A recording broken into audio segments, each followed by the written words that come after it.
Khawti khawtati msalkha alaikum, bonsoir tout le monde, ahlan wa sahlan, marhaba bikum fi live d'Algérie part. Bonsoir alaikum, azul fillaoun wa salam alaikum. Fi layla jadida min layali Algérie part. Tout à l'heure, il y avait un énorme malentendu. Nous avions voulu commencer ce live beaucoup plus tôt, vers 19h. Ensuite, il y a eu un problème technique. Ensuite, il y avait un agenda une mauvaise organisation au niveau de l'agenda. J'étais invité à intervenir dans un débat sur Al-Marel et Biya. J'avais donné ma parole d'y participer. Donc, ce qui a décalé notre live, la réalisation de notre émission, ce n'est pas plus mal parce que j'ai vu que plusieurs personnes d'entre vous font les commentaires quand c'est trop tôt, 19h, on n'est pas encore rentré du boulot, on n'est pas encore à la maison, c'est pas confortable. ما عليناش في كل كما يقول لك كل عطلة فيها خير كما يقول المثل le fameux proverbe algérien, mais malheureusement العطلة فيها خير هذه ça a été trop mal interprété à plusieurs fois par nos compatriotes, notamment par nos dirigeants. مرحبا بكم يا جماعة, en tout cas le live d'Algérie part. Donc c'est le live officiel du lundi 3 janvier 2022. Tout à l'heure, ça a été une tentative hasardeuse de commencer plus tôt, mais là, c'est le début, c'est officiellement le live du lundi 3 janvier 2022. Et dans la couche au final, et dans la couche au final, nous allons parler aujourd'hui d'un sujet économique hyper important sur lequel, malheureusement, très peu de médias et d'experts algériens s'attardent, alors qu'il s'agit quand même du baromètre le plus important pour l'état de santé économique et financière de notre pays. Sur le plan économique et financier, la situation, elle est hyper catastrophique. Et cette fois-ci, on va vous expliquer ce soir, d'ici la fin de mandat de Abdelmajid Tebboune, je parle de son fond, la fin de mandat présidentiel Théo, franchement, Tebboune, déjà il est là depuis que 2 ans, voilà, c'est une catastrophe. Vraiment. D'ici la fin de l'année 2024, l'État algérien va être totalement déficitaire. L'État algérien fonctionne de manière dangereuse parce qu'il est non seulement en train d'aggraver son déficit, il est en train de collectionner les déficits. Je m'arrête à un déficit budgétaire ou un déficit public. Un déficit budgétaire, c'est lorsqu'un État gagne ou la dépense beaucoup plus que ce qu'il gagne. Parce qu'on a du mal à comprendre, encore une fois, qu'un État doit gagner de l'argent. Parce qu'un État n'est pas là que pour consommer de l'argent. L'État, il est là pour permettre au pays, pour gérer le pays, pour protéger le pays, pour permettre au pays de s'enrichir, de se développer, d'améliorer ses infrastructures, d'acquérir des technologies, de contribuer au bonheur ou à l'épanouissement de sa population. Et pour cela, l'État doit dépenser. Il doit dépenser pour assurer l'éducation des enfants, la santé des citoyens, la sécurité des citoyens. Tout ça, on appelle ça des dépenses publiques. Donc l'État, il a des budgets, des dépenses budgétaires, mais aussi des recettes budgétaires. Mais nous, je les dépenses. Malheureusement, l'État algérien, il a des dépenses nettement plus élevées, des dépenses explosives avec des recettes qui sont très en baisse, et on a un déficit budgétaire de plus en plus important. Le déficit budgétaire est en train de s'aggraver en Algérie. Maintenant, à la fin du mandat présidentiel de Abdelmajid Tebboune, l'État algérien va se retrouver avec des déficits records, où les déficits de records menacent la stabilité économique et financière de notre pays, et elles vont même aggraver son sous-développement. On va vous expliquer cela avec des chiffres et des faits, et de la manière la plus pédagogue possible, la manière la plus pédagogique, tout en étant pédagogue. Voilà. Maintenant, comprenez une chose. Qu'est-ce que c'est qu'un État, un pays développé? Et je mets dans les pays développés, les États gagnent de l'argent. Les États gagnent beaucoup d'argent. C'est ce qui leur permet de dépenser beaucoup d'argent. Dans les pays développés, les États dépensent beaucoup d'argent, des centaines de milliards de dollars d'euros pour la santé, pour l'éducation, pour l'armement, pour la recherche scientifique, pour les réseaux de transport, pour les infrastructures. Ils se permettent de dépenser ces centaines et des centaines de milliards d'euros de dollars parce qu'ils ont des recettes. Ils gagnent beaucoup d'argent. Maintenant, le déficit public, la situation de déficit, ça existe dans tous les pays du monde. C'est devenu une tradition que les États soient déficitaires. Tous les États ont été déficitaires à un moment donné de leur histoire. C'est très rare d'avoir un État qui n'est pas déficitaire. Sauf que il y a des États qui sont déficitaires parce qu'ils dépensent, ils donnent des dépenses où là ils donnent beaucoup de budget pour le développement du pays. Ils investissent dans des gros projets pour le développement du pays, notamment la santé, l'éducation, la recherche scientifique, l'acquisition ou là la production des nouvelles technologies. Malheureusement, le cas de l'Algérie, non. L'Algérie, c'est un État qui est déficitaire juste parce qu'il paye les policiers, il paye les gendarmes, il paye les militaires, il achète les armes, il a beaucoup de fonctionnaires pour réprimer, le pays n'avance pas, ne se développe pas. Nous allons étape par étape, je te fais un mot de la situation. Par exemple, en 2022. En 2022, les recettes budgétaires de l'État algérien seront de 5 683 milliards de dinars. Toutes les recettes, les recettes, منهم la fiscalité pétrolière, دراهم من البحور البترول والغاز, la fiscalité ordinaire, les l'IRG, les salariés, les impôts que payent, le prélèvement à la source que payent directement les salariés algériens, la TVA, la taxe sur la valeur ajoutée qu'on paye tous en Algérie quand on consomme ou là on achète des produits, l'impôt sur le bénéfice des sociétés, les recettes douanières, toutes les recettes de l'État algérien seront de 5 683 milliards de dinars. Par contre, les dépenses budgétaires seront de 9 858 milliards de dinars. يعني الدولة الجزائرية راح تربح راح تدخل في المخازن تاع يعني في لي كاس تاعها راح تدخل 5683 milliards de dinars mais elle va dépenser 9858 milliards de dinars. Il est anormal. Ça veut dire quoi? Ça veut dire que nous avons un déficit pour l'année 2022. Nous aurons un déficit qui est à la hauteur de pratiquement 4175 milliards de dinars. Plus de 4175 milliards de dinars. C'est un record. Un record historique. Depuis pratiquement l'indépendance. Mais j'ai fait mes recherches, je n'ai jamais vu un déficit aussi élevé. Les 4175 milliards de dinars, c'est l'équivalent de plus de 30 milliards de dollars. 30 milliards de dollars de déficit. Le déficit budgétaire. يعني الدولة الجزائرية راح تخسر في 2022 l'équivalent de 30 milliards de dollars. Mais يقولها غير لسان، باش 30 milliards de dollars. 30 milliards de dollars, c'est le budget du ministère de la Défense, de l'Éducation, de la Santé. C'est pratiquement le budget de la moitié de tous les ministères du gouvernement. 30 milliards de dollars de déficit. وعلاش؟ parce que الدولة الجزائرية راح تصرف 9885 مليار وراح تدخل غير 5638 مليار de dinars. Les dépenses sont trop élevées par rapport aux recettes. Pourquoi? Parce que l'État algérien, il ne vit pas au rythme. Il ne vit pas au rythme des richesses du pays. L'État algérien, il vit nettement au-dessus des moyens du pays. وهنا هذه هي المصيبة. وما كاش واحد il s'est intéressé à ce sujet ولا il a demandé des comptes ولا il a réclamé des choses. يا جماعة des dépenses de 9 858 milliards de dinars, c'est l'équivalent de 62, plus de 62, presque 63 milliards d'euros. Le fonctionnement de l'État algérien, à travers les budgets de fonctionnement et les budgets d'équipement, toutes les dépenses de l'État algérien nous coûtent 63 milliards d'euros. C'est énorme. Est-ce qu'on a besoin de dépenser 63 milliards d'euros pour l'État algérien? وعلاش عندنا بزاف المصاريف وعلاش عندنا مصاريف كبار? Pourquoi nous avons énormément de dépenses? Parce que d'abord nous avons beaucoup de fonctionnaires, on a plus de 3 millions de fonctionnaires, on a les militaires, on a les policiers, on a les gendarmes, on a la présidence a un budget qui est élevé, la justice a un budget qui est élevé, tous les budgets de l'État algérien est consommateur, il est budgétivore. On appelle ça budgétivore. يعني ياكلوا غير في الدراهم. ياكلوا غير الدراهم. Les ministres nous coûtent très cher, les secrétaires généraux, l'État algérien, la bureaucratie algérienne, l'administration algérienne, la création de nouveaux commissariats, les daïras, les wilayas, trop d'argent. L'État algérien coûte trop d'argent. والمداخيل وراهم المداخيل راهم même pas. والمداخيل la différence est de 30 milliards entre ce que nous gagnons, ce que l'État algérien gagne et ce qu'il dépense. Il y a une différence de 30 milliards de dollars.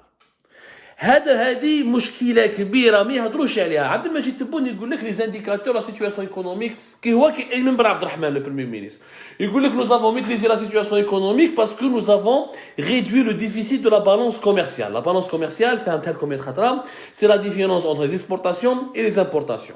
Or, le problème de l'Algérie n'est pas la balance commerciale, c'est aussi les États, tous les États du monde. On a deux indicateurs pour mesurer l'état de santé d'un État, ou là sa solidité. La balance de commerciale, ou la balance de paiement, qui est aussi en relation avec la balance commerciale, mais aussi le déficit budgétaire. Le déficit budgétaire, يا جماعة. C'est-à-dire que à quoi ça sert تكون عندك ما على باليش انايا une très bonne balance de commerciale ومع الاخر عندك ان ديفيسيت بودجيتير كي 30 مليار دولار. وهادو لي 30 هادو لا ديفيرونس بين المصاريف وبين المداخيل تاع الدوله منين راح تجيبها؟ منين راح تجيبهم؟ لي 30 مليار دولار كي مونك ليكيفالون دو 30 مليار دولار كي مونك منين راح تجيبهم؟ Imma tu vas les puiser les réserves de change, ce qu'ils font pas, puisque c'est en dinars, c'est un financement qui est en dinars, c'est pas un financement qui est en devise, ils vont faire de la balance, ils vont faire directement la planche à billets. Ils vont créer encore une fois de nouveaux billets, de nouvelles quantités de liquidités, etc. pour masquer le déficit budgétaire. Bien sûr, ils ont d'autres mécanismes, ils donnent national gaz, ils donnent les liquidités bancaires, ils font d'autres mécanismes, il y a plusieurs mécanismes pour réduire le déficit budgétaire. Une prochaine émission نديروها لكم نحكوا لكم على les mécanismes dangereux et sournois et c'est des mécanismes de comptabilité publique que le régime algérien utilise régulièrement pour masquer le déficit budgétaire. Mais ça reste يا جماعة une réalité dangereuse. ما تقدرش انت يا جماعة عندك un déficit normalement il est limité. قال par exemple 3% de ton PIB 4% حبيبي 30 milliards de dollars 4175 milliards de dinars de déficit. C'est très inquiétant. Les prochaines années, 2023 ou 2024, le déficit va exploser encore. En 2023, les dépenses de l'État algérien vont augmenter jusqu'à 9 000, ils vont baisser un petit peu. En 2022, l'État algérien va dépenser 9 858 milliards de dinars. En 2023, il va dépenser 9 682 milliards de dinars. Et en 2024, il va dépenser 9 821 milliards de dinars. Par contre, les recettes, ce qu'il va gagner comme argent, en 2023, il va gagner uniquement 5 867 milliards de dinars. Et en 2024, ça va monter une petite augmentation légère à 684 milliards de dinars. Exactement, nous serons toujours entre 2023 et 2024, on aura toujours un déficit de plus de 27 à 30 milliards de dollars. Réellement, le déficit sera de plus de 30 milliards de dollars. Parce que le قيمة تاع الدينار راه يطيح. وفي la loi de finance تاع اللي داروها من 2021 كما في la loi de finance à 2022, ils ont prévu une dévaluation du dinar qui va s'accélérer et la tendance de la chute de la valeur du dinar va aller jusqu'à 2023. Alors, un dinar en 2022, pratiquement, ils ont tablé sur une dévaluation 150 dinars pour $1. En 2023, ils ont tablé sur une dévaluation de 156 dinars pour $1. Donc, le déficit réellement, il est en 2022, ça va nous coûter 22 000, l'équivalent de 30 milliards de dollars. En 2023 et 2024, ça va dépasser les 31, les 32, voire les 33, l'équivalent de 33 milliards de dinars, de dollars. Je parle en dollars pour vous faciliter un peu la tâche et pour que vous compreniez un peu la gravité et l'ampleur du déficit. Parce que le canadro de dinar, c'est des chiffres de 7 000, 4 000 et quelques. La calculatrice scientifique, comme on a et le déficit budgétaire en 2021, qu'un entre 21, l'équivalent de 21 à 22 milliards de dollars. Là, on avait 2022 à 30, l'équivalent de 20, à l'équivalent de 30 milliards de dollars. C'est un déficit qui se creuse, qui creuse.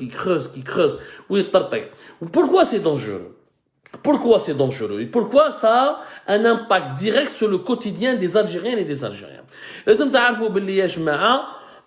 Quand les recettes de l'État sont inférieures à ses dépenses, on parle de déficit budgétaire ou là de solde budgétaire négatif.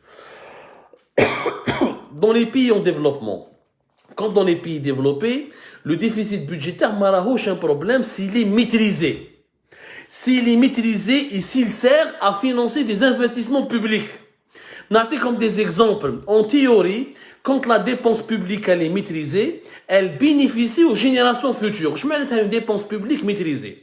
Une dépense publique maîtrisée, c'est lorsque l'État va s'endetter pour financer des infrastructures, des projets de la recherche scientifique, pour construire des hôpitaux, pour construire des universités, pour construire des ponts, des aéroports, pour fabriquer des avions.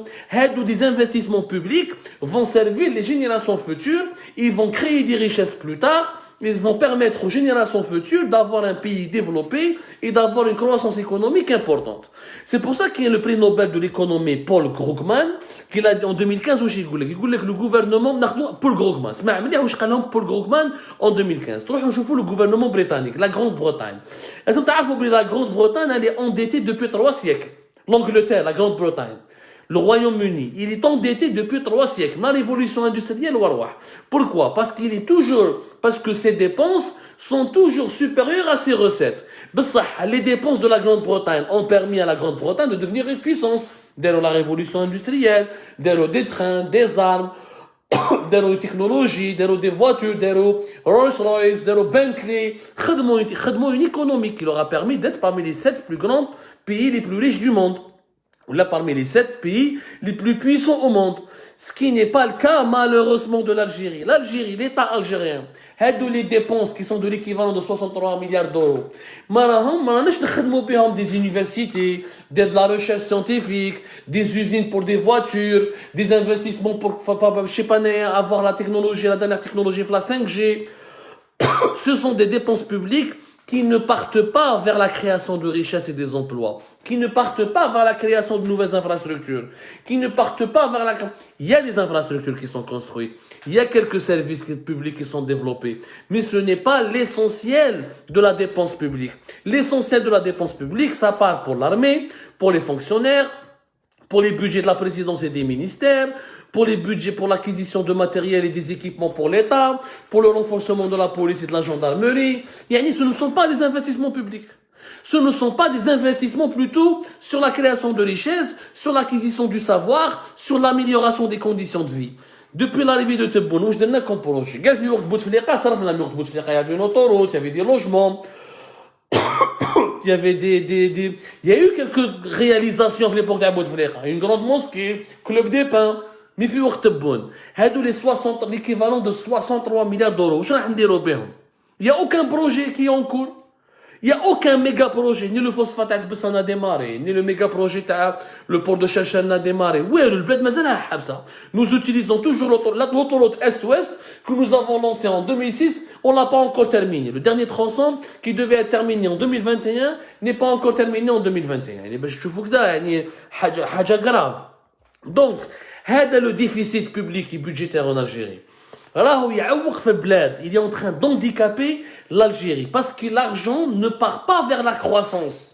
Ces investissements publics partent vers d'autres dépenses qui sont juste le fonctionnement de l'État. Recruter davantage de policiers, davantage de militaires, acheter davantage d'armes à l'étranger, davantage d'équipements, davantage de voitures pour les ministères, davantage de logements pour les dirigeants algériens, des bureaux de vote, que des dépenses qui sont liées au fonctionnement de l'État, à sa survie, à son fonctionnement quotidien. Mais aucun investissement pour la production, pour la recherche, pour le savoir, pour l'amélioration des conditions de vie, etc. Bien sûr, il y a des dépenses sociales, les 17 milliards l'équivalent de 17 milliards de dollars pour la subvention, les subventions des prix sociaux. Mais ça, c'est pour manger, pour bouffer. Mais on ne dépense pas de l'argent pour créer des richesses. Paul Krugman, c'est bien qu'un État s'endette, mais quand il s'endette pour des investissements. Donc le Japon, un peu comme le Japon, la dette publique. Parce que la différence entre le déficit budgétaire, il donne quoi? Il donne naissance à la dette publique. La différence entre les 30 milliards de dollars اللي كاينه في الجزائر لازم الدولة الجزائرية تصيبها. انت ما تقدرش باش تصرف 9000 et quelques milliards de dinars وعندك مداخيل تاع 5000 et quelques milliards de dinars, les 4000 milliards de dinars لازم تصيبهم. وين راح تصيبهم؟ On appelle ça la dette publique. La dette publique, ça a plusieurs formes. Et le trésor, la banque d'Algérie, c'est les drahams. Et tu fais des nouveaux bons de trésor. Et tu fais la planche à billets. Et tu t'endettes des entreprises étatiques qui se font les drahams. Il y a plusieurs mécanismes. Dans une prochaine émission. اليوم باش نقعدوا يعني في la pédagogie تفهموا le danger de la dette publique. في Japon par exemple, la dette publique c'est 250% du PIB تاعهم en 2016. يعني la richesse nationale, le PIB فهمتهم من خاطر قلت لكم بلي le PIB c'est le produit intérieur brut. C'est-à-dire la richesse nationale qui est créée par les résidents ou les non-résidents, les Japonais, les étrangers qui habitent au Japon ou les Japonais qui n'habitent pas au Japon mais qui travaillent avec leur pays. On appelle ça le PIB, la richesse nationale créée pendant une année. C'est l'équivalent, la dette publique du Japon, c'est 250% de sa richesse. Et le Japon est endetté 2 fois et demi par rapport à sa richesse. Et le Japon, pour qu'il rembourse sa dette publique, il faut qu'il gagne 2 fois plus d'argent. 2 fois et demi, mais il lui faut une richesse qui fait 2 fois et demi sa richesse annuelle. Mais le Japon n'a jamais été en faillite. Parce que la dette publique au Japon, où elle est détenue par les Japonais, où le taux d'intérêt il est faible, où le Japon, il finance toujours avec cette dette publique de la recherche scientifique, du savoir-faire, de la croissance économique. Mais il y a Toyota, il y a Mitsubishi, il y a Mazda, il y a Sony, il y a des grandes compagnies, ils ont de la croissance, ils exportent à travers le monde entier. Le Japon reste toujours la troisième, ou parmi la troisième et le quatrième, parmi les 3 ou les 4 premières puissances économiques mondiales. Donc, le Japon maîtrise la dette publique. Les États-Unis, elle est endettée. Les États-Unis, la dette publique, elle est à 107% de leur PIB. L'Allemagne, c'est 68%. La France, elle est très endettée. La France, elle a dépassé 90%. باش تعرفوا يعني الفينومين تاع لا ديت بوبليك il est pas nouveau والمشكل ما راهوش في لا ديت بوبليك en soi. المشكل c'est l'utilité et l'exploitation de cette dette publique. وين راهي لاحقه la dette publique. La dette publique en France elle est de 98% du PIB. يعني pratiquement la France elle est endettée à la hauteur de sa richesse. Ce que la France crée comme richesse, elle devrait la rembourser sa dette avec. Tous les grands pays sont endettés والمشكل ما راهوش هذا. المشكله يا جماعه سيك لا ديت فرنسا لا ديت تاعها دير بها عندها الترامواي دير بها لي مترو دير بها لي تي جي في تخدم بها لي غران جروب دير بها دي انفستيسمون دون الفوتور دير تعاون بها لي ستارت اب فرونسيز elle investit elle a une croissance elle a des exportations elle a une industrie elle peut satisfaire les besoins alimentaires de sa population dans une agriculture. Ce n'est pas le cas de l'Algérie.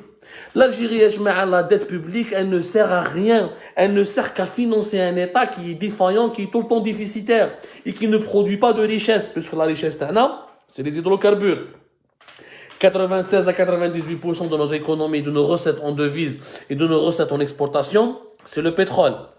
Plus de 20% de la richesse nationale en Algérie, le PIB, c'est le pétrole et le gaz. Entre-temps, plus de 40% de nos recettes fiscales ça vient du pétrole et du gaz. Donc, on n'a pas de richesse. L'État algérien dépense 64 milliards de dollars par an, entre 63 et 64 milliards d'euros par an pour ne créer aucune richesse. C'est illogique. Ou le cycle de déficit public en Algérie, on va se retrouver à faire encore une fois à chaque fois de la planche à billets. À chaque fois que tu fais de la planche à billets, la valeur de la monnaie du dinar, elle va chuter. Du coup, ça va créer une augmentation. Quand la valeur de la monnaie chute, les salaires vont chuter, leurs valeurs vont chuter. Et quand les salaires vont chuter, les prix des produits alimentaires ou des produits de large consommation vont continuer à augmenter. Donc, le pouvoir d'achat va exploser. Et comme l'économie algérienne ne profite pas de ce déficit public, il ne profite pas du poids élevé de cette dette publique parce que la dette publique ne sert pas essentiellement à financer l'économie, ce qui fait que la production nationale va en pâtir et elle ne va pas se développer. Du coup, nous serons toujours dépendants des importations pour se nourrir, ou là pour avoir des voitures, ou là pour avoir des machines, ou là même pour avoir des armes pour protéger notre sécurité. Ce qui fait avec une monnaie de plus en plus faible, une production nationale de plus en plus faible, une croissance économique de plus en plus faible, et un État de plus en plus déficitaire, et donc avec de l'argent de plus en plus, un État déficitaire, c'est un État qui est de plus en plus pauvre. On a un scénario, tôt ou tard, on va la faillite. C'est-à-dire que Abdelmajid Tebboune, quand il va rendre les clés du pouvoir à la fin de l'année 2024, l'Algérie déjà va se retrouver avec un déficit de plus de 35 milliards de dollars pratiquement. Zid là le 30 milliards de dollars t'as 2023, t'as 2022, zid là les 31 milliards de dollars t'as 2023, et l'État algérien algérien va se retrouver déficit sur déficit, en dette publique sur dette publique.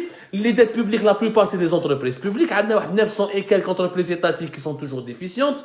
Déjà, les entreprises étatiques, où je serai là, le Covid-19, les dégâts de la pandémie de la Covid-19, fait 2020, il fallait dépenser, l'État algérien a sorti l'équivalent de 15 milliards de dollars à partir de juillet 2021 pour refinancer les entreprises étatiques, pour racheter les dettes des entreprises étatiques, qui Air Algérie, Algérie Télécom, la SNTF, la CNAN, ou il faudra financer encore une fois leurs dettes, ou en 2024, il faudra épancher encore une fois leurs dettes.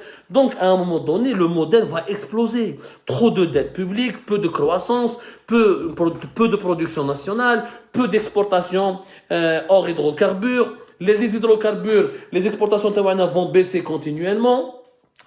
Nous avons pu exporter pour l'équivalent de 32 à 31 milliards de dollars. On va exporter à peine pour 27, 28. On va taper 25 milliards de dollars. On va taper une vingtaine de milliards de dollars pour la simple raison que le pétrole et le gaz, ça s'épuise, ça ne se renouvelle pas. C'est pas du soleil, c'est pas du vent. Ce n'est pas des énergies renouvelables. Les réserves baissent et elles sont condamnées à baisser éternellement. Donc, le déficit budgétaire est une catastrophe.